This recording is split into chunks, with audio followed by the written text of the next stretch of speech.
हमें यही करना है, पूरा लेबर कॉस्टिंग को ढंग से शांति से रिवाइज करके ऐसा करना है कि जब आप उसको घर पे पढ़ो, आज कल परसों जब भी जाके पढ़ो, तो ऐसा लगना चाहिए कि हाँ सर ये सब याद आ रहा है और सब कुछ पढ़ा हुआ है। उस पॉइंट ऑफ व्यू से अपने को पूरा का पूरा लेबर एक बार रिवाइज करना है।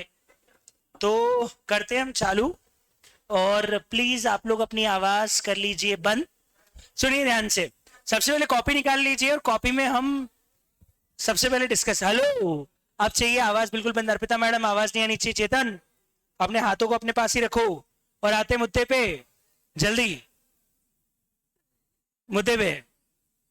सुनिए जी, क्या हो गया अर्पिता, क्या दिक्कत है? शो में एक काम करे, गर्दन ऐसी कर ले टेढ़ी, ऐसे ही रख ले बस, ठीक है, ओके। हाँ सही बात है, ओके। बैठे बैठे बैठे, कोई बात नहीं, कर लेगी, एडजस्ट कर लेगी, कोई दिक्कत नहीं है। हाँ, इधर शिफ्ट हो जा बस। और किसी को कोई तकलीफ नहीं है? एसी इसलिए नहीं चल रही क्योंकि जनरेटर पे चल रही लाइट, तो उसमें मैं कुछ भी नहीं कर सकता, कोई कुछ नहीं कर सकता, लाइट ही नहीं है बाहर से। अब मुद्दे पे आ जाते हैं।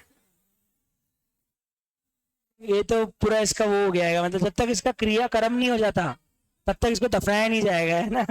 ठीक है जी, आते मुद्दे पे। सुनिए, लेबर कॉस्टिंग जो है उसमें हमारे पास टोटल मिला। ओ मैडम, ओ मैडम, मैडम, ओ मैडम, हाँ मैडम सुनना ध्यान से मैडम, ये ना 45 मिनट सुन लेना चुपचाप मुंह बंद करके एकदम, है ना? समझ पा रहे हो आप? ओके है क्या? हितेशी क्या नाम है? हितांशी, तो सुन लेना हितांशी की आवाज बिल्कुल नहीं आनी चाहिए रिविजन में, ठीक है? ओके जी। आर्ची मैडम, समर्थ सीधा, एकदम सीधा हो ना। टी शर्ट इधर खिसक जाना, इधर खिसक जाए, इधर टी शर्ट खींच रही है, कलर कर रही है उसके ऊपर। कोई मेरे कपड़ों में लप्पा नहीं मार दो, मैं तो पता है, देखो भी नहीं कौन है, पड़ा खाती हूँ आया एकदम यूं। अब पीछे अर्पिता को तक भी पहुंच जाए, मतलब ऐसे आए एकदम, दो तीन एक साथ चाटे पड़े सीधे, तो मजा भी आए ना। कोई ऐसा करे मेरे कपड़ों के साथ तो ऐसे ही करूँ, सीधे हाथ ऐसे करके बढ़ा, ठीक है? अब ऐसे ही करना, ठीक है? ओके चले, तो आते मुद्दे पे। देखिए सुनिए, आज रेन तो करेंगे क्या? अपने को रिवीजन कराना है ना। ओ भाई साहब, टेस्ट के पहले रिवीजन तो करना पड़ेगा ना जीवन में, फालतू की बातें मत करो। थोड़ा सा प्रॉब्लम,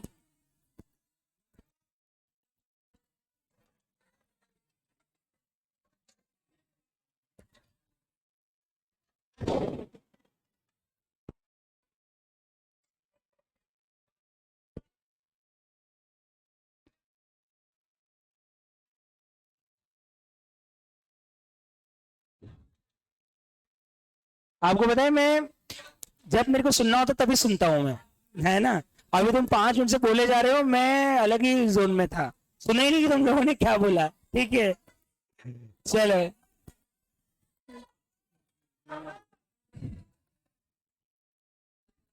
मैं एक बार इसको रीस्टार्ट करके देख लेता हूँ, क्या पता सही हो जाए। एक मिनट रुको।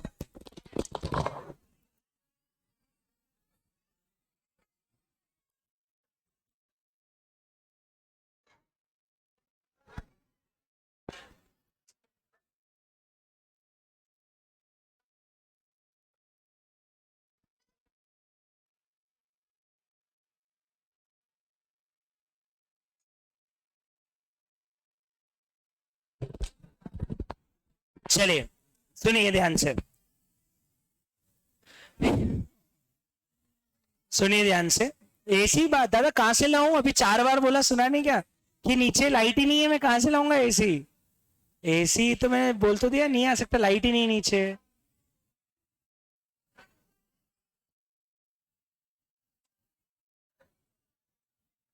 चलो सुनिए ध्यान से, हम लोग लेबर का रिवीजन स्टार्ट कर रहे हैं। अगले 40-45 मिनट बिल्कुल शांति से चुपचाप सुनना, पूरा लेबर रिवाइज हो जाएगा, एक एक क्वेश्चन के मेन मेन पॉइंट सारे बता दूंगा, ठीक? सुनिए ध्यान से। रिश्ता मैडम एकदम आवाज बंद, माही मैडम फोन एकदम रख दो, लेबर रिवाइज कर रहे हैं, पढ़ा हुआ है अपन लोगों ने, ना? ठीक है, सुनना ध्यान से, पीछे एकदम मुंह बंद सोनम, ठीक है? सुनो, लेबर कॉस्टिंग के अंदर हमारे पास में 4 टॉपिक्स है। एक है लेबर टर्नओवर, एक का नाम था बोनस प्लान्स, एक है लेबर कॉस्ट का कैलकुलेशन, और एक टॉपिक का नाम है ओवरटाइम प्रीमियम। इसमें से दो टॉपिक एग्जाम में बहुत ज्यादा बार आए हैं। अगर मैं आपको बताऊं तो लेबर टर्नओवर ऑलमोस्ट 3 बार, इंक्लूडिंग मई 2024 कम से कम 6 बार बोनस प्लान आया होगा, लेबर कॉस्ट 2 बार आया है, और आई थिंक ओवरटाइम प्रीमियम आज तक एक बार भी प्रैक्टिकल में नहीं आया। थ्योरी क्वेश्चन ओवरटाइम प्रीमियम का एक बार आया हुआ है। तो कम से कम 3 से 4 बार ये, 6 बार ये, और 2 बार ये, और आई थिंक इतनी बार ही लेबर आया होगा। 1 या 2 एग्जाम ऐसे होंगे इसमें लेबर नहीं आया होगा। तो ऐसे 13 में से 11-12 एग्जाम में आया होगा, उसमें सबसे ज्यादा बार बोनस प्लान आया है, उसके बाद लेबर टर्नओवर, उसके बाद लेबर कॉस्ट का कैलकुलेशन।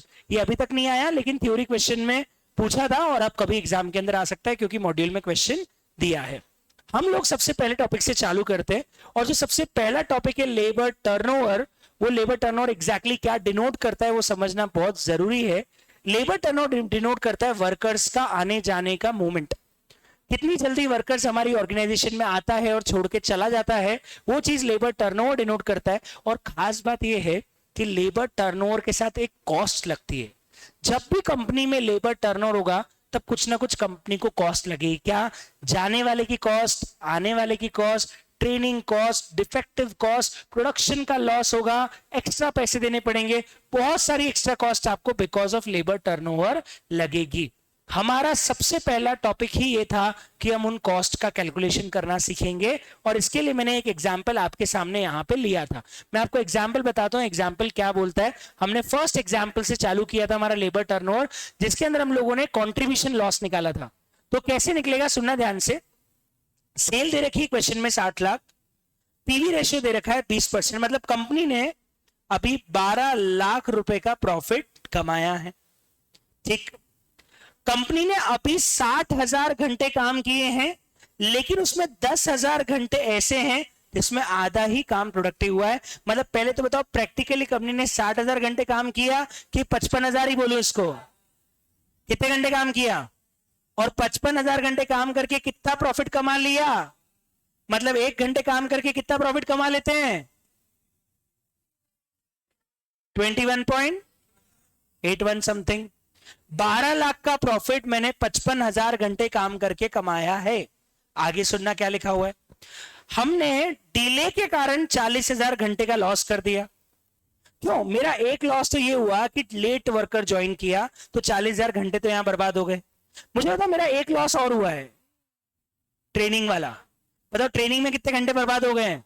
5,000। मतलब प्रैक्टिकली देखा जाए तो हुआ क्या है, 12 लाख रुपए मैंने 55,000 घंटे काम करके कमाया, पर मैं 40,000 घंटे प्लस 5,000 घंटे और काम कर सकता था, तो इतना प्रॉफिट और कमा सकता था। निकालिए अमाउंट कितना निकल के आ रहा है, 9,81,818। ये तरीका था सबसे पहले प्रॉफिट के लॉस को निकालने का। कितने घंटे एक्चुअल में काम किया, उसमें कितना प्रॉफिट कमाया, और कितने घंटे और काम करके कितना प्रॉफिट कमा सकते थे। वो जो एक्स्ट्रा कमा सकते थे वो आपका कंट्रीब्यूशन लॉस है, वो आपका प्रॉफिट लॉस है। वो सबसे पहले इस क्वेश्चन के अंदर निकलेगा, वो निकालना आ जाना चाहिए। कैसे निकाला सर? यहां कैसे निकाला? 60,000 घंटे में से 5,000 घंटे का तो ट्रेनिंग लॉस, तो हमारे पास एक्चुअल में काम बचा 55,000 घंटे का, और 40,000 घंटे में ये 5,000 घंटे की ट्रेनिंग लॉस को ऐड कर दूं तो आपने एक्चुअली लॉस किया है 45,000 घंटे का।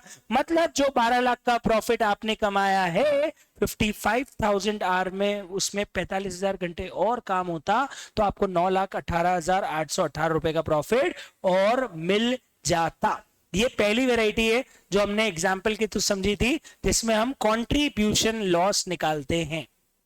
बताओ ये समझ में आया कि नहीं आया? कैलकुलेशन आ गया। सेम वैरायटी के 2 क्वेश्चन है हमारे पास में जो मैंने क्लास में करवाए थे। एक था क्वेश्चन नंबर 4 और एक मैंने होमवर्क में दिया था क्वेश्चन नंबर 22। ये दोनों क्वेश्चन एग्जैक्टली इसी एग्जाम्पल और इसी वैरायटी के कैलकुलेशन है। अगर आप अपने कॉपी में जाके देखोगे तो आपको क्वेश्चन नंबर 4 मिलेगा, उसमें भी same loss of contribution calculate करना है, और एक क्वेश्चन नंबर 22 भी था, उसमें भी same loss of contribution calculate करना है। सर अब इसी में एक और वैरायटी कौन सी है मैं आपको बता दूं।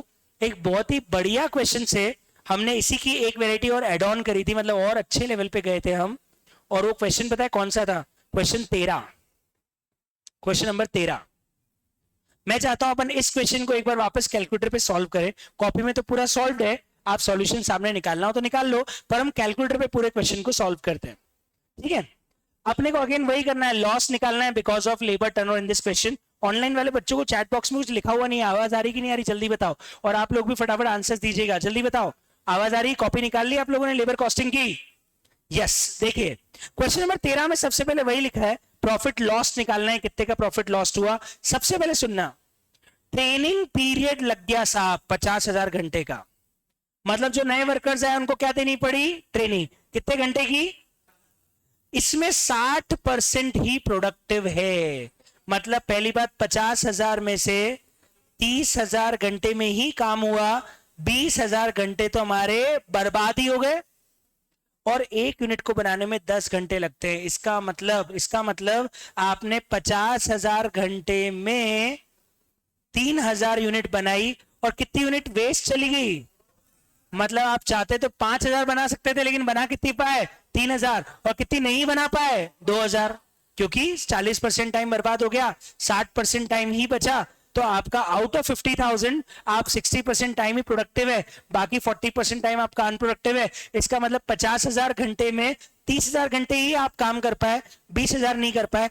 एक यूनिट को बनाने में 10 घंटे लग रहे हैं, तो 30,000 घंटे मतलब 3,000 यूनिट, और 20,000 घंटे मतलब 2,000 यूनिट। मतलब 50,000 घंटे में आप 3,000 ही बना पाए, जबकि 5 बना सकते थे। कितनी यूनिट का सीधे सीधे लॉस कर दिया? सीधे सीधे 2,000 यूनिट का तो आपका लॉस हो गया है। ये पहला इसके अंदर पॉइंट था, 2,000 यूनिट का लॉस।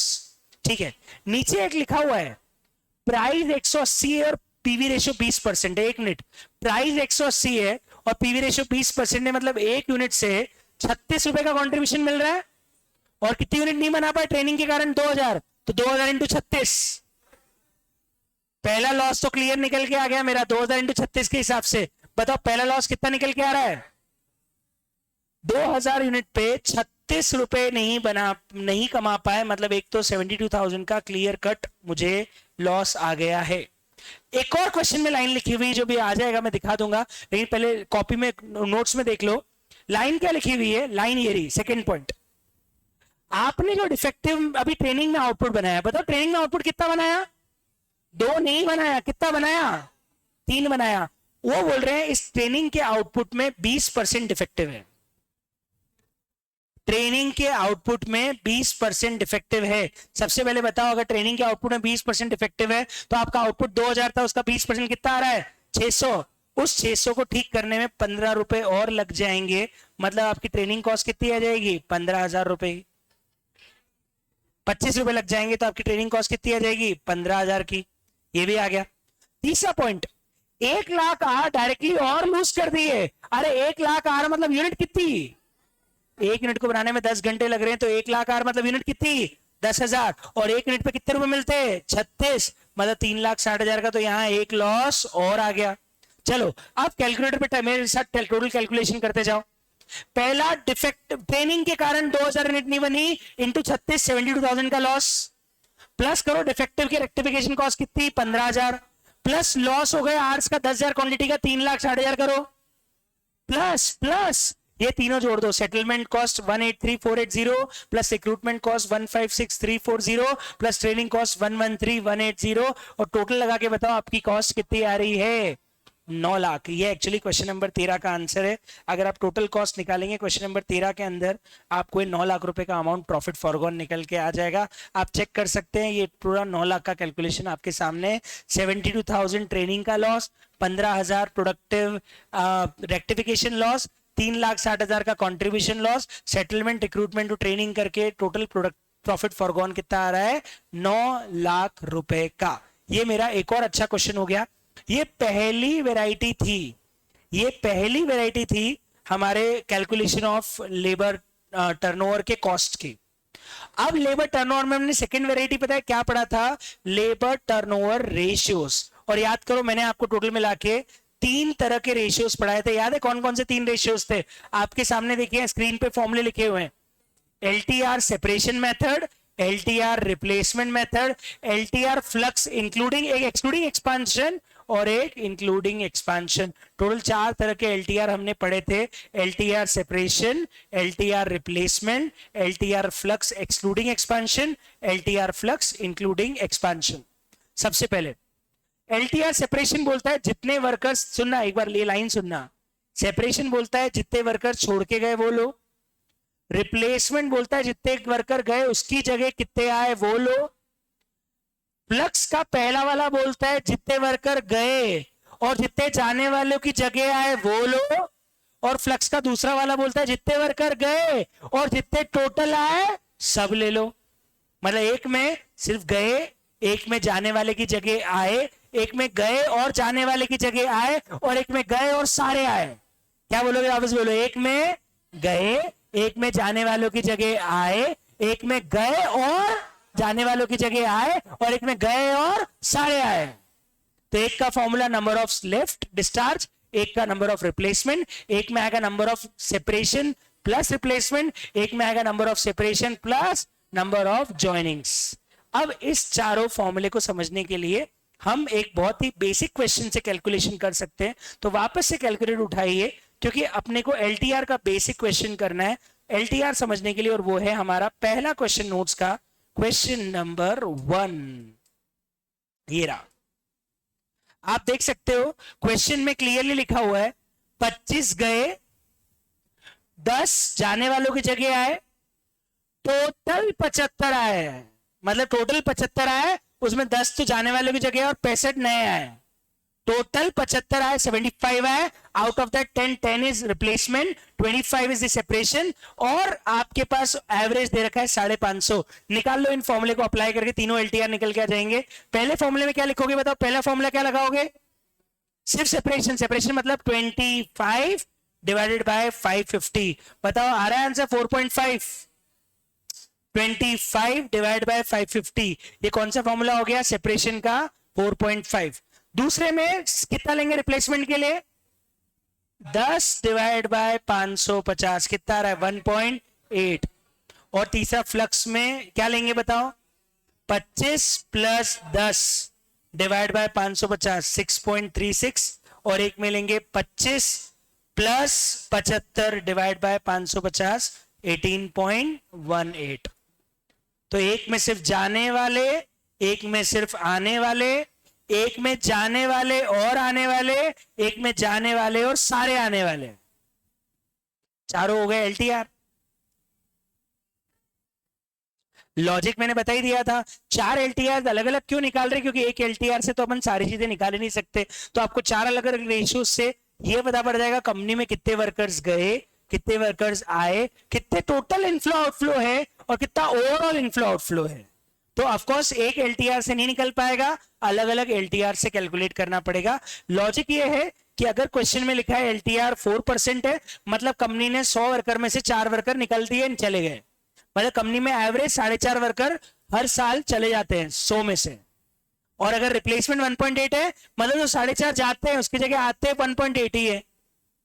और टोटल 6.36 है, मतलब इनफ्लो आउटफ्लो मिला के 6.3 का ओवरऑल मूवमेंट हुआ है। 4.5 गए हैं और 1.8 आए हैं, तो कॉस्ट जाने की अलग लगी होगी, आने की अलग लगी होगी, इसलिए अपन अलग अलग तरीकों से निकाल रहे हैं। This is the logic behind calculation of LTR flux. Okay, अब एलटीआर में क्वेश्चन और कैसे आ सकते हैं, वो आपसे रिवर्स क्वेश्चन भी पूछ सकते हैं। रिवर्स में क्या होगा, सिंपल फॉर्मूला लगाना है, एलटीआर दिया जाएगा और आपको रिप्लेसमेंट और सेपरेशन निकालने पड़ेंगे। वो तो फॉर्मूला बेस्ड क्वेश्चन है। एलटीआर में बस एक बात का और ध्यान रखना, एलटीआर में बस एक बात का ध्यान रखना, पास्ट एग्जाम क्वेश्चंस में उन्होंने कुछ कुछ क्वेश्चन में इक्विवेलेंट एम्प्लॉई टर्नओवर पूछ लिए हैं। Sir what is the meaning of equivalent employee turnover? Equivalent employee turnover का मतलब यह है कि अगर आपको एलटीआर किसी पर्टिकुलर 2, 3, 4 महीने का ही दिया जाए, तो इक्विवेलेंट का मतलब उसे ईयरली पे लाना रहता है। जैसे इस क्वेश्चन के अंदर आपका जो एलटीआर निकला है 5%, ये सिर्फ 2 महीने का है, जनवरी से मार्च का। आपको इसको इक्विवेलेंट करना है तो इसको ईयरली लाना पड़ेगा। तो जो 5% है वो 2 महीने का है, इंटू 12 कर दीजिए तो आपका साल का एलटीआर कितना जाएगा, 30%। तो इक्विवेलेंट एम्प्लॉई टर्नओवर का मतलब ये होता है कि जिस भी पीरियड का आपको एलटीआर दिया गया है, कंपैरिजन करने के लिए क्योंकि बाकी कंपनी का एलटीआर थोड़ी 2 महीने का होगा, बाकी तो साल भर से चल रही होगी। तो कंपैरिजन करने के लिए आपको भी अपने एलटीआर को अपने पीरियड से उठा के 1 साल पे लाना पड़ेगा, उसे बोलते हैं इक्विवेलेंट एम्प्लॉई टर्नओवर। तो जो एलटीआर आपने निकाला है उसे ईयरली ले आइए तो वो इक्विवेलेंट हो जाएगा। और कई बार पास एग्जाम क्वेश्चन में इक्विवेलेंट टर्नओवर भी पूछा है। बहुत बढ़िया सर, एलटीआर हो गया, एलटीआर के फॉर्मूले भी हो गए, एलटीआर का इक्विवेलेंट भी बता दिया, एलटीआर में लॉस ऑफ कंट्रीब्यूशन वाला पॉइंट भी कवर कर लिया। लेबर टर्नओवर रेशियो वाला टॉपिक फिनिश। इसके बाद हम लोग आए थे सेकंड टॉपिक पे, क्या नाम था सेकंड टॉपिक का? Bonus plan. और याद करो बोनस प्लान के लिए सबसे पहले मैंने आपको बताया था 2 तरह से वेज का पेमेंट होता है, एक होता है टाइम वाइज और एक होता है पीस वाइज। याद करो, याद आ रहा है? एक होता है टाइम वाइज और एक होता है पीस वाइज। टाइम वाइज और पीस वाइज का फॉर्मूला याद है आप लोगों को? टाइम वाइज का फॉर्मूला बताऊं पहले आपको। टाइम वाइज का फॉर्मूला तो बहुत ही सिंपल है, क्या होता है? Actual hour into rate per are. Time rate का फॉर्मूला क्या होता है? एक्चुअल आर इंटू, खास बात थी पीस रेट के 2 फॉर्मूले थे, 2 फॉर्मूले याद करो। पहला फॉर्मूला था आउटपुट से निकालने का, actual output into piece rate. पर हो सकता है क्वेश्चन आपको पीस रेट ना दे, हो सकता है क्वेश्चन आपको आउटपुट ना दे, तो एक और फॉर्मूला था पीस रेट से वेजेस निकालने का। एक्चुअल आर की जगह कौन सा आर यूज कर लो? Standard are. अगर आप स्टैंडर्ड आर से पैसा दे रहे हो मतलब आप मेरे को प्रोडक्शन पे पैसा दे रहे हो, आर कितने लगे उससे मतलब नहीं है, आपने आउटपुट कितने आर का जनरेट किया उस पर पैसा दे दो, तो वो स्टैंडर्ड आर कहलाता है। तो पीस रेट और टाइम रेट में फर्क क्या है? टाइम रेट होता है एक्चुअल आर इंटू रेट और पीस रेट होता है स्टैंडर्ड आर इंटू रेट। अगर स्टैंडर्ड आर से वेजेस मिल रही है मतलब आपको आउटपुट बेस्ड वेजेस मिल रही है, और एक्चुअल आर से वेजेस मिल रही है मतलब आपको टाइम बेसिस पे वेजेस मिल रही है। तो ये तरीका है सबसे पहले टाइम और पीस रेट निकालने का। इसके बाद याद करो हम लोगों ने 2 तरह के बोनस प्लान्स पढ़े थे, आपको याद है 2 तरह के बोनस प्लान कौन से थे? एक फॉर्मूले का नाम था हाल्से और दूसरे का नाम था रोवन। कोई बताएगा हाल्से और रोवन में फर्क क्या था? हाल्से में बोनस का 50% करना है टाइम सेव्ड का, ये था हाल्से का फॉर्मूला। देखो क्या फॉर्मूला था हाल्से का? Actual hour into rate per hour plus 1/2 standard hour minus actual hour into rate. ये हाल से है, लेकिन मैं आपको अगर रोवन का फॉर्मूला बताऊं तो एक बड़ा चेंज आएगा, बाकी सब सेम है। Actual hour into rate plus H upon S H minus H into rate. मतलब फर्क सिर्फ इस चीज का है, इसको देखो और इसको देखो, आपको सिर्फ एक फर्क दिखेगा, यहाँ पे 1/2 फिक्स रेट है, यहाँ पे H upon S H that is actual hour upon standard hour का रेट लेना है। याद करो मैंने जब हाल से और रोवन प्लान पढ़ाया था तब ये बात ही बोली थी, अगर आप चाहते हो कि आपका बोनस सिर्फ एक लेवल तक बढ़े और फिर गिर जाए तो आप रोवन पे जाना। आप चाहते हो मेरे को तो वर्कर जितना टाइम बचा है उतना बोनस मिले तो हालसे पे जाना। हालसे का ग्राफ स्ट्रेट फॉरवर्ड था, जितना ज्यादा टाइम सेव करोगे उतना ज्यादा बोनस मिलेगा। लेकिन रोवन के ग्राफ में क्या था? बढ़ता है लेकिन एक लेवल के बाद गिर जाता है, क्योंकि क्वालिटी का ध्यान रखता है। तो ये फर्क है रोवन और हालसे के अंदर। अब हमने रोवन और हालसे के बेहतरीन क्वेश्चंस करे थे, उसमें एक बहुत ही अच्छा क्वेश्चन था, क्वेश्चन नंबर 7। ये 7 क्वेश्चन की खास बात बताऊं क्या था? इसके अंदर आपको उल्टा दे रखा था, इफेक्टिव आर्ली रेट दे रखी है रोवन से और आपको एक्चुअल आर मिसिंग है। तो इसमें एक्चुअली फॉर्मूला पुटअप करके रिवर्स कैलकुलेशन करना था। मैं आपको इसका सॉल्यूशन दिखाऊंगा तो आपको अच्छे से समझ में आ जाएगा इस क्वेश्चन के अंदर एग्जैक्टली क्या करना था। क्वेश्चन था क्वेश्चन नंबर 7, नीचे होगा इसका सॉल्यूशन। 7th क्वेश्चन, ये रहा 7th। देखो इक्वेशन बनाई थी अपन ने, रोवन का फॉर्मूला रखा था actual hour into H upon S H minus H. खास बात है रोवन के फॉर्मूले में अर्निंग की जगह हमने रखा था effective hourly rate into actual hours. हमने बोला था हमको इफेक्टिव आर्ली रेट दे रखी है इंटू एक्चुअल आर, ये आ गई अर्निंग, और एच इंटू 30, एच मिसिंग है। तो हमने क्या किया था? कॉमन निकाल लिया था एच को, हमने 30 एच को कॉमन निकाल के कट कर दिया था और यहां से एच की वैल्यू कितनी निकाल ली थी? 3। इस एज को हमने फिर हालसे में रख दिया था और हालसे की अर्निंग निकल के आ गई थी। तो याद करो क्वेश्चन 7 एक बहुत अच्छी वैरायटी का क्वेश्चन है जिसके अंदर इक्वेशन को रिवर्स सॉल्व करना था। तो हमारी जो फॉर्मूला बन रहा है, फॉर्मूले को रिवर्स सॉल्व करना था। फॉर्मूला था रोवन का, वो रखो, ध्यान रखना अर्निंग की जगह रखना effective hourly rate into H. Earning की जगह क्या रखना था, effective hourly rate into H, और इससे कॉमन एज निकल जाएगा, और वहां से हमारा एज 3 आया था, उससे हमारी हाल से की अर्निंग्स भी निकल के आ गई थी। एक तो ये क्वेश्चन अच्छा था। फिर हमने एक और बहुत ही अच्छा क्वेश्चन किया था 8th वाला। मैं आपको बताता हूं इस क्वेश्चन की खास बात क्या है। इस क्वेश्चन में हमने विष्णु और शिव वाला क्वेश्चन किया था एक। मैं आपको बताता हूं इस क्वेश्चन की खास बात क्या थी। क्वेश्चन 8 में आपको मिलेगा विष्णु और शिव दोनों सेम मटेरियल यूज कर रहे हैं, एक को हम रोहन और एक को हालसे से वेजेस दे रहे हैं, दोनों के फैक्ट्री ओवरहेड्स इतने इतने हैं और दोनों की फैक्ट्री कॉस्ट इतनी इतनी है।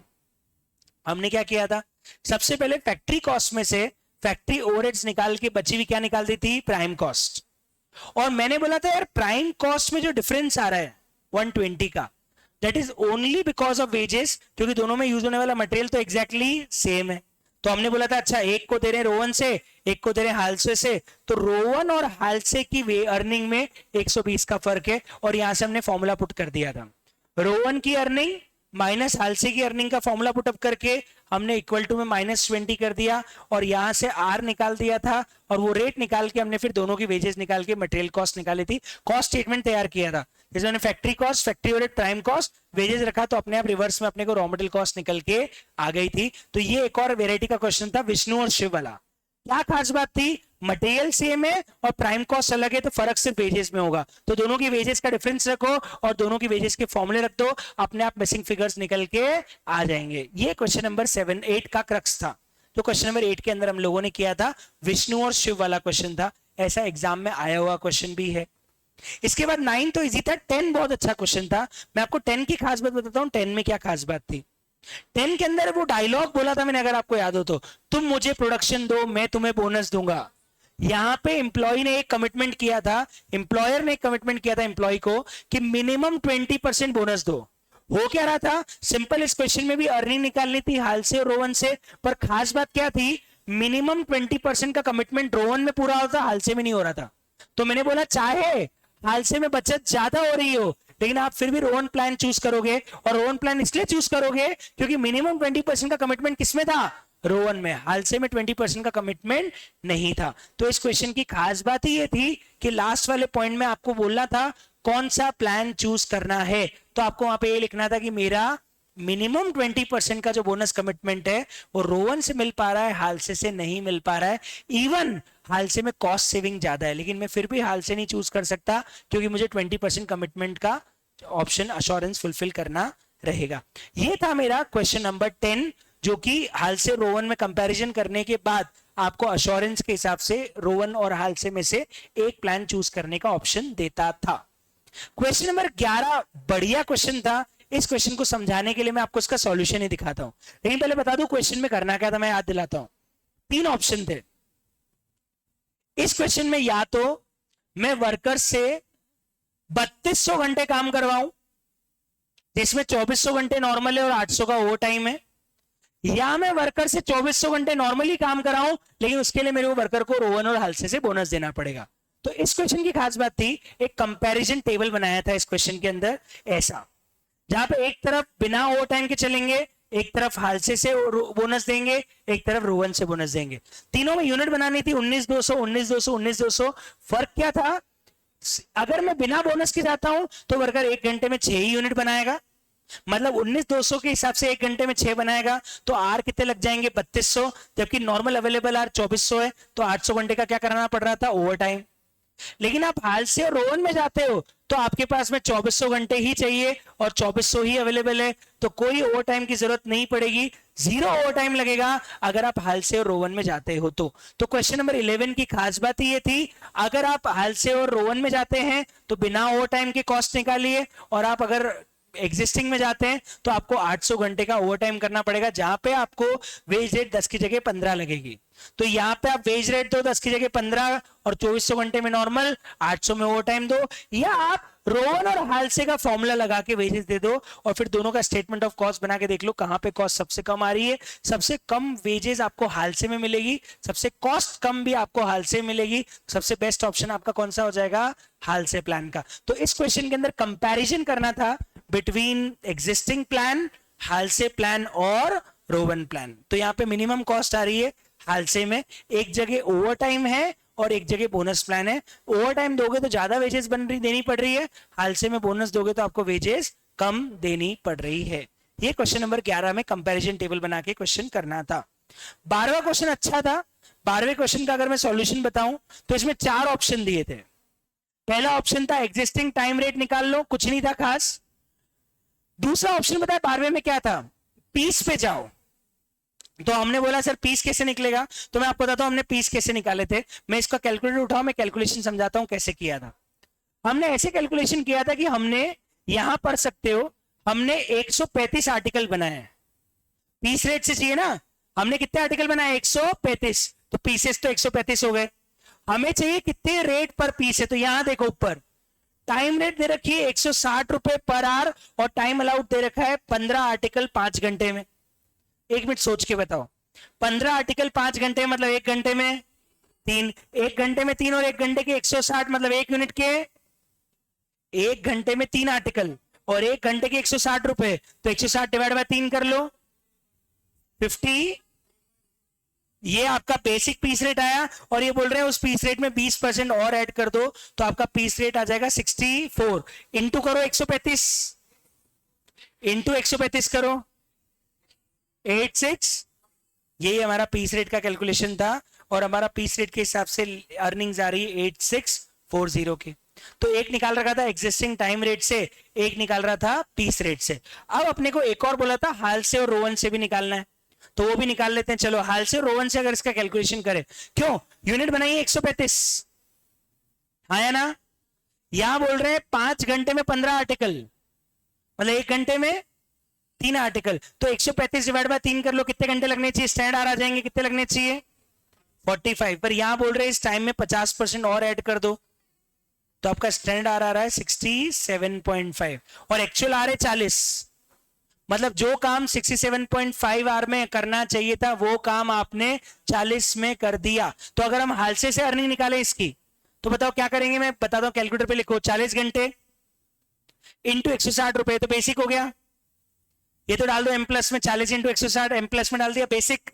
अब 67.5 माइनस 40 इंटू 160 मल्टीप्लाई बाय 50% या डिवाइड बाय 2 और उसको भी एम प्लस में डाल दो और अब एमआरसी दबा दो। आपका टोटल अर्निंग हालसे से आ जाएगा 8600। ऐसा कैसा आप रोवन फॉर्मूला लगा के रोवन की भी अर्निंग निकाल सकते हो। तो इसमें 4 अर्निंग्स निकालनी थी, एक थी बेसिक टाइम, एक थी बेसिक पीस, एक थी हालसे और एक थी रोवन। तो मैंने उसका पूरा का पूरा कैलकुलेशन आप लोगों को क्वेश्चन 12 का समझा दिया कैसे करना था। आप देख सकते हो हालसे की भी अर्निंग्स आपके सामने स्क्रीन पे, रोवन की अर्निंग्स भी आपके सामने। 67.5 आर भी अपन ने निकाल लिए थे, 40 तो क्वेश्चन के अंदर ऑलरेडी दे ही रखे और 160 और 40 तो क्वेश्चन में दे रखा है। तो ये हमारी हालसे और रोवन से भी अर्निंग्स कैलकुलेट हो गई थी। क्वेश्चन नंबर 12 भी हो गया। क्वेश्चन नंबर 13 की बात करें तो 13 क्वेश्चन तो कर लिया अपन ने, अभी करा 9 लाख वाला आंसर जो आया था 13 था। 14 जी पास हो रहा है लेकिन ये रिवीजन है ना, ये तो फास्ट ही होगा, अदरवाइज मैं कैसे कराऊंगा 40 मिनट के अंदर भी। 15 मिनट तो बचे हमारे पास लेबर के अंदर रिवाइज करने के लिए। तो ये मैंने आपको कल पता है क्या बोला था, रिवीजन करने से पहले क्या बोला था आपको याद है, क्या बोल के गया था कि एक बार फटाफट गो थ्रू करके आना, कॉपी देख के आना। ये बोल के भेजा था मैंने आपको। मैंने ये बोला था गो थ्रू करके आना एक बार, लेबर कॉस्टिंग गो थ्रू करके आना, ये भी बोला था मैंने आपको, बोला था। ठीक है, तो मेरी बात सुनो, थोड़ा सा एक बार कर लो क्योंकि ये वीडियो वापस YouTube पे भी अपलोड होगा।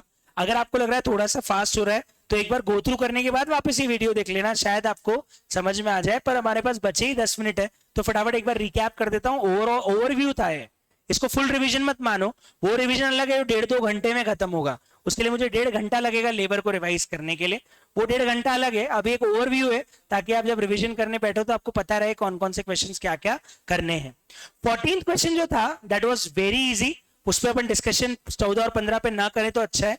अगला जो क्वेश्चन था वो था 16th, वो भी नहीं 17th काम का है। 17th की खास बात बताता हूं इसके अंदर क्या था। इसमें हमें लेबर कॉस्ट का पूरा कैलकुलेशन करना था और लेबर कॉस्ट के कैलकुलेशन में मैंने आपको एक स्टेटमेंट बना के बताया था लेबर कॉस्ट का कैलकुलेशन कैसे होता है। ये रहा स्टेटमेंट, ये स्टेटमेंट ये बताता है कि जब भी आपको लेबर कॉस्ट कैलकुलेट करनी हो तो बेसिक वेज लो, उसमें अलाउंस और ओवरटाइम जोड़ो, बोनस जोड़ो। खास बात ये जो आएगा इसमें जे चीज ध्यान रखना, मेन मेन मेन, अगर आपको अपनी बेसिक वेज से नेट अर्निंग्स पे जाना है तो इंप्लॉई का पीएफ माइनस करना, इंप्लॉई का। अरे मैं 100 रुपए तुमको देने का बोल रहा हूं और मैं 10 रुपए का पीएफ तुम्हारा काट रहा हूं, तो तुम्हारी जेब में तो 90 ही जाएंगे ना। तो मैं बोलूंगा दिए मैंने 100 लेकिन तुम्हारी जेब में कितने बचे, 90। तो बेसिक वेज से अगर मुझे जानना है आपकी जेब में कितना गया तो आप माइनस करेंगे एम्प्लॉई का पीएफ। और अगर बेसिक वेज में आपने एम्प्लॉयर का पीएफ जोड़ दिया तो आप अल्टीमेटली कहां पहुंच जाओगे, लेबर कॉस्ट पे। तो एम्प्लॉई पीएफ माइनस किया तो पहुंच जाओगे नेट वेजेस पे, और बेसिक में एम्प्लॉयर पीएफ ऐड किया तो पहुंच जाओगे लेबर कॉस्ट पे। और यही कैलकुलेशन एक्चुअली क्वेश्चन नंबर 17 के अंदर भी था। 17 क्वेश्चन के अंदर आपको मैंने बताया था 2 वर्कर्स हैं ए और बी, और इन 2 वर्कर्स को हम ये बेसिक दे रहे हैं, ये डीए दे रहे हैं। क्वेश्चन में है बेसिक दे रहे हैं 100, डीए दे रहे हैं 50। उनका ओवर टाइम भी है 15 रुपए का, ठीक है। अब अगर मुझे अर्निंग्स निकालनी है तो मैंने बताया क्या किया था, जो ग्रॉस वेजेस आ रही थी उसमें से एम्प्लॉई का पीएफ माइनस कर दिया था। तो ग्रॉस वेजेस में से अगर मैं एम्प्लॉई का पीएफ माइनस कर दूंगा तो मैं कहां पहुंच जाऊंगा, अर्निंग्स पे। और अगर मैंने ग्रॉस वेजेस में एम्प्लॉयर का पीएफ ऐड कर दिया तो मैं कहां पहुंच जाऊंगा, लेबर कॉस्ट पे। तो ग्रॉस में एम्प्लॉई पीएफ माइनस करूंगा तो पहुंच जाऊंगा नेट पे, और ग्रॉस में अगर मैं एम्प्लॉयर का पीएफ ऐड कर दूंगा तो पहुंच जाऊंगा लेबर कॉस्ट पे। ये कैलकुलेशन एक्चुअली आपको इस पर्टिकुलर क्वेश्चन के अंदर करके उसे जॉब वाइज बांटना भी था। ये क्वेश्चन नंबर 17 की खास बात थी जी। एक्सक्लूडिंग ओवरटाइम इसलिए किया था, उसका रीजन बताता हूं। जो लेबर कॉस्ट लगी है हमारी तीनों जॉब में, उसमें वाई में ही सिर्फ ओवरटाइम हुआ है। तो हम बाकी सारी कॉस्ट को तो इन रेशियोज में बांटेंगे, लेकिन वाई का जो ओवर टाइम है वो सिर्फ वाई को अलग से बांटेंगे। तो बाकी सारी कॉस्ट को तो रेशियो में बांट देंगे, लेकिन जो वाई का ओवर टाइम हुआ है वो सिर्फ वाई में बटेगा, वो और किसी में भी नहीं बांटा जाएगा। इसलिए मैंने लेबर कॉस्ट को excluding over time question number 17 के अंदर निकलवाया था। बहुत बढ़िया। इसके बाद क्वेश्चन नंबर 18 जो है, ये तो होमवर्क के थे सारे क्वेश्चन, मैंने निंटेंडो करवा दिए थे। अब काम का जो क्वेश्चन एक और था वो ये भी इजी थे। ये सब काम के कहां थे, 20 में उसी पे आ रहा हूं, मैं उसी पे आ रहा हूं। 28 पूरा तो नहीं सॉल्व करवा रहा, लेकिन मैं इसमें मेन बात बताता हूं जो मैंने उस दिन भी बताई थी। फैक्ट्रीज एक्ट का एक पॉइंट था इसके अंदर, याद करो। क्वेश्चन नंबर 28 ये मॉड्यूल का भी क्वेश्चन है, और इसके अंदर फैक्ट्रीज एक्ट का एक पॉइंट था जो क्या बोलता है, मैं आपको याद दिलाता हूं। किसी भी वर्कर को अगर 9 घंटे से ज्यादा पर डे आपने काम करवाया तो आपको उसको ओवरटाइम देना पड़ेगा, या वीक में आप उसको 48 घंटे से ऊपर काम करवा रहे हो तो भी आपको ओवरटाइम देना पड़ेगा। और ओवरटाइम देना पड़ता है नॉर्मल आवर्स का डबल। तो मैं ए वर्कर का निकलवा लेता हूं, वैसा का वैसा बी और सी का भी निकल जाएगा। ए का देखो, ए के 10.5 घंटे हैं, 9 नॉर्मल हुए और 1.5 घंटे का ओवरटाइम हुआ, तो ओवरटाइम को डबल कर लेंगे तो इसको 1.5 नहीं, इसको 3 काउंट करेंगे। पहले मैंने एक साथ कर लेते, फिर एक साथ कर लेंगे। 9 घंटे नॉर्मल, 1.5 घंटे ओवरटाइम। सेकंड ट्यूसडे को 8 घंटे नॉर्मल, कोई ओवरटाइम नहीं है। वेडनेसडे को 9 घंटे नॉर्मल, 1.5 घंटे का ओवरटाइम। थर्सडे को 9 घंटे नॉर्मल, 0.5 का ओवरटाइम। फ्राइडे को 9 घंटे का नॉर्मल, 1.5 घंटे का ओवरटाइम। अब खास बात क्या है, 44 आवर तो नॉर्मल हो गए और ओवरटाइम कितने आवर हुआ, 5। तो हम 5 को डबल कर लेंगे क्योंकि उसको वेजेस डबल देनी है। तो हम बोलेंगे वर्कर को 44 आवर तो 1 दो, प्लस ओवरटाइम के 5 घंटे का डबल करके 10 घंटे दो, मतलब वर्कर को 54 आवर की ओवरऑल वेजेस मिलेगी। यस और नो? ऐसे ही हम तीनों का निकाल लेंगे। नॉर्मल वेज 9 आवर्स तक लेना, उसके ऊपर जो भी है उसको ओवरटाइम लेके डबल कर देना, इससे आपके आवर्स आ जाएंगे। और आवर्स कैलकुलेट करने के बाद सिंपल आपको इसकी अर्निंग्स निकालनी रहेगी। आवर्स निकालने के बाद बस मैंने वेजेस और डीए जोड़ा और उनकी वेजेस निकल गई। सी वाला पॉइंट था, उसमें एक ही खास बात थी, आपको तो सिंपल चलना है। आप सिंपल चलो, पहले वाले 1.5 घंटा, दूसरे में नो ओवर टाइम, तीसरे में 1.5 घंटा, चौथे में 0.5, पांचवें में 1.5, छठे में 8 घंटे काम कराया। वो 8 घंटे में 4 घंटे का ऑलरेडी ओवर टाइम शामिल है। तो आप सैटरडे का तो ओवर टाइम लो ही मत। सैटरडे को कंपनी खुद अपने आप से ओवर टाइम देने को तैयार है, तो सैटरडे को तो गिनो ही मत कि उसमें कोई ओवर टाइम निकलेगा। क्योंकि अगर 8 घंटे लिखा है तो एक्चुअली काम 4 ही हुआ है और सैटरडे को ऑलरेडी 8 का पैसा मिल रहा है, तो सैटरडे को छोड़ दो 1 मिनट के लिए, क्योंकि सैटरडे में तो ऑलरेडी डबल वेजेस मिल ही रही है। आप बाकी के ओवर टाइम कैलकुलेट कर लो, तो आप बाकी में ओवर टाइम देखो कितना आ रहा है, 1.5 प्लस 1.53 प्लस 0.5 3.5 प्लस 1.5 5। तो आप सिंपल चलो, टोटल आर कितना आ रहा है, 9 plus 8 plus 9 plus 9 plus 9 plus 4 करो। मैं जो बोल रहा हूं, नहीं 8 करो, लास्ट वाले में 8 ही करना, लास्ट वाले में 8 ही करना, मैं आपको बता रहा हूं वो करो, वापस बता रहा हूं, पहले वाले में 9, दूसरे में 8, तीसरे में 9, चौथे में 9, पांचवें में 9 और आखिरी में 8। 52 आर तो रेगुलर और 5 घंटे का डबल ओवर टाइम 10, तो 62 आर की वेजेस देनी है। सैटरडे को अलग ही रख दो, क्योंकि सैटरडे का ओवर टाइम ऑलरेडी कंपनी दे रही है, तो सैटरडे को आपको फैक्ट्रीज एक्ट के हिसाब से ओवर टाइम देने की जरूरत, तो आप सैटरडे को कर दो अलग और सिर्फ 5 दिन का ओवर टाइम निकाल लो। सैटरडे में जितने आर बोला उतने जोड़ देना, तो 50 बाकी सैटरडे को छोड़ के बाकी आपके 44 आर हो गए थे, तो 8 घंटे सैटरडे के पूरे नॉर्मल में जोड़ दो 52, और 52 के बाद आप 5 घंटे का जो ओवर टाइम कर रहा है उसको डबल करके 10 कर दो, ओवरऑल 62 हो जाएंगे, और आप 62 आर से वेजेस देना, आपकी पूरी की पूरी अर्निंग्स निकल के आ जाएगी। 62 से ही करा है, नहीं हो रहा है ना मैडम, क्योंकि वो 52 में 4 घंटे का ओवर टाइम ऑलरेडी शामिल है, वो 52 घंटे में 4 घंटे के सैटरडे का ओवर टाइम ऑलरेडी शामिल है। आप सैटरडे का 8 घंटे गिन रहे हो वो चलेगा, लेकिन आप देखो तो काम तो एक्चुअली में 4 ही हुआ, तो 48 ही तो हो रहे हैं फिर तो आप वीकली ओवर टाइम वाली लिमिट को क्रॉस नहीं कर रहे हो। आप तो सिंपल चलो, आप सैटरडे को 1 मिनट के लिए छोड़ दो, तो आपने पर डे के हिसाब से निकाल लिया, और 8 घंटे के सैटरडे को पूरा एक साथ जोड़ दो, उसमें 4 घंटे का ओवर टाइम ऑलरेडी शामिल है, तो उसको डबल मत करना, तो उसको नॉर्मल वाले में रहने दो, और 5 घंटे के जो वीकडेज वाले ओवर टाइम है उसको डबल कर दो, तो 62 घंटे की टोटल वेजेस निकल के आएगी, उसमें डीएवीए जोड़ के आप अर्निंग निकालोगे तो आपकी पूरी की पूरी अर्निंग्स भी निकल के आ जाएगी। ये फैक्ट्रीज एक्ट वाले ओवर टाइम प्रीमियम वाला एक और इंपॉर्टेंट कैलकुलेशन था जो मुझे आपको समझाना था। फाइनली एक और टॉपिक, हमारा आखिरी टॉपिक था लेबर कॉस्टिंग के अंदर, वो टॉपिक का नाम क्या था, ओवर टाइम प्रीमियम। और याद करो, ओवर टाइम प्रीमियम के साथ मैंने आपको 4 ट्रीटमेंट लिखवाए थे, ये 4 ट्रीटमेंट पहले पढ़ते हैं क्या लिखे हुए थे।